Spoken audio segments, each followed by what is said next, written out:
आज के प्रयोग में हम विद्युत धारा के रासायनिक प्रभाव तथा विद्युत अपघटन और विद्युत अपघट्य के बारे में समझेंगे।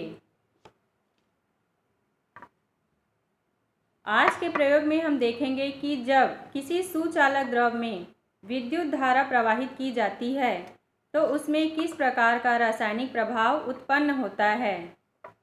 इससे पहले हम समझते हैं कि रासायनिक प्रभाव उत्पन्न कैसे होता है। रासायनिक प्रभाव उत्पन्न होता है रासायनिक अभिक्रिया से। रासायनिक अभिक्रिया के कुछ लक्षण होते हैं जिसे रासायनिक प्रभाव भी कहते हैं, जैसे कि पहला है ऊष्मा का उत्सर्जन होना या उस पदार्थ का गर्म हो जाना। दूसरा है विलयन के रंग में परिवर्तन होना तथा तीसरा है गैस के बुलबुलों का बनना। ये सभी लक्षण एक साथ या कोई एक दिखाई दे सकता है।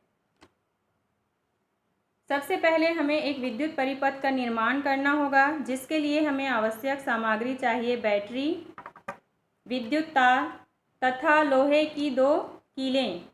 यहाँ पर हमने लोहे की कील की जगह 2 सेफ्टी पिन का यूज़ किया है, जो इस पूरे परिपथ में इलेक्ट्रोड का कार्य करेगी।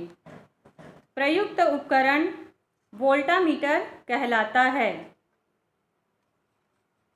वोल्टामीटर का वह सिरा जो बैटरी के धन ध्रुव से जुड़ा हुआ होता है एनोड कहलाता है तथा वह सिरा जो बैटरी के ऋण ध्रुव से जुड़ा हुआ होता है कैथोड कहलाता है।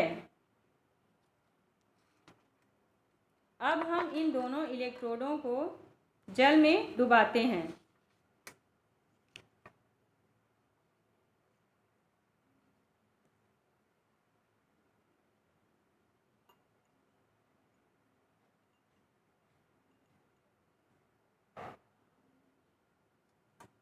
कुछ देर प्रतीक्षा करने पर हम देखते हैं कि दोनों इलेक्ट्रोडों के समीप कुछ गैस के बुलबुले दिखाई देने लगते हैं। इस प्रकार विलयन में हो रहा परिवर्तन रासायनिक परिवर्तन कहलाता है तथा उत्पन्न प्रभाव रासायनिक प्रभाव कहलाता है। सन 1800 में एक ब्रिटिश वैज्ञानिक निकलसन ने यह दर्शाया कि यदि इलेक्ट्रोड जल में डूबे हों तथा उनके द्वारा विद्युत धारा प्रवाहित की जाए तो ऑक्सीजन तथा हाइड्रोजन के बुलबुले उत्पन्न होते हैं।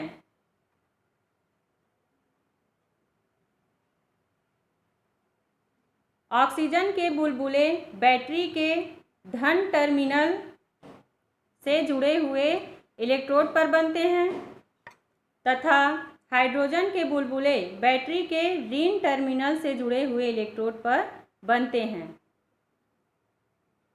यह क्रिया विद्युत अपघटन कहलाती है और प्रयुक्त जल विद्युत अपघट्य कहलाती है। इस प्रक्रिया में जल का विद्युत अपघटन हो रहा है और वह अपने अवयवों हाइड्रोजन तथा ऑक्सीजन गैस में विघटित हो रहा है या टूट रहा है। यहाँ पर हम देख रहे हैं कि हाइड्रोजन गैस के बुलबुले ऑक्सीजन की अपेक्षा अधिक मात्रा में निकल रहे हैं। यह इसलिए है क्योंकि जल में हाइड्रोजन और ऑक्सीजन का अनुपात 2:1 होता है। इस पूरी प्रक्रिया में विद्युत ऊर्जा रासायनिक ऊर्जा में परिवर्तित हो रहा है। विद्युत अपघटन के उपयोग हैं। इसके द्वारा हम जल की कठोरता को कम कर सकते हैं। जल में कठोरता जल में पाए जाने वाले आयनों के कारण होती हैं। जैसे ही हम जल में विद्युत धारा प्रवाहित करते हैं तो जो आयन होते हैं वो इलेक्ट्रोड की ओर गति करने लगते हैं और इलेक्ट्रोड में जाकर चिपक जाते हैं।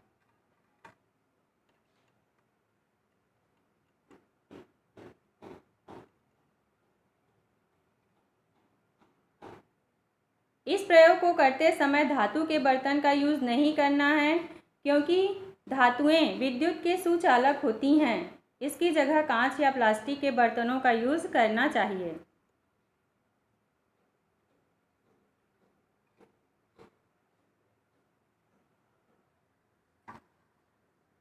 जल के विद्युत अपघटन का समीकरण है 2H2O विद्युत अपघटन 2H2 प्लस O2, जहाँ H2 और O2 गैसीय अवस्था में है तथा 2H2O तरल अवस्था में है। इस अभिक्रिया में हाइड्रोजन तथा ऑक्सीजन 2:1 की मात्रा में मिलती है। दोगुनी पाई जाने वाली गैस हाइड्रोजन होती है।